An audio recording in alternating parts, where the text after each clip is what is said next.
As you'll see in the video that I've included in this section from Matt Cutts, the head of Google's web spam team, he's going to talk about duplicate content. And this is exactly what it sounds like. If you're not familiar with the term, it's just 2 pages or more than 2 pages on your site that have more or less the same material on them. And Google will see that as you trying to cheat the system and trying to improve your ranking by having more than one of the same thing. And as he'll say in the video, it's not as serious as a lot of people would tell you, but it can be a problem and it can get you penalized by Google if you do it to an extreme. So to avoid any kind of duplicate content issues, what you can do is create something called a canonical tag. For example, if you had a post that you split up into several different pages, so sometimes an article will be extremely long, and once you get to the bottom of the first page, it'll say go to the next page. But then there'll also be, say, a printer-friendly version, which would be the entire article on one page.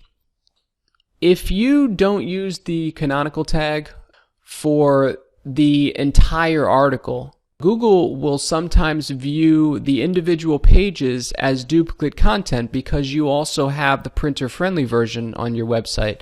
And it looks like you're trying to put the same article on your site twice. So the canonical tag, and you can also set that up with the Yoast plugin, is going to include that tag for the full original version.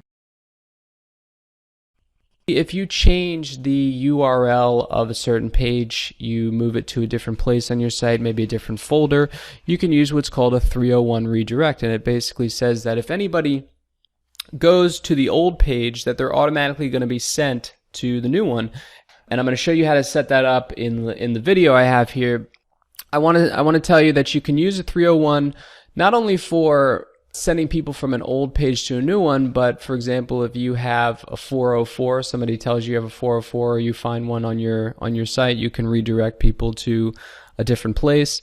You can also use it, for example, if somebody can type in yoursite.com and your website shows up, and they can also type in www.yoursite.com and the same stuff shows up, that could be viewed by Google as duplicate content. So you would want to redirect the yoursite.com to the www version.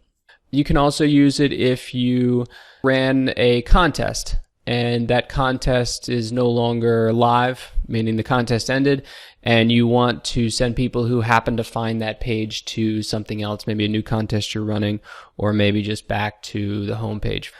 So right after you watch the video below from Matt Cutts, I'm going to show you how to set up the canonical tag and a 301 redirect with the Yoast plugin.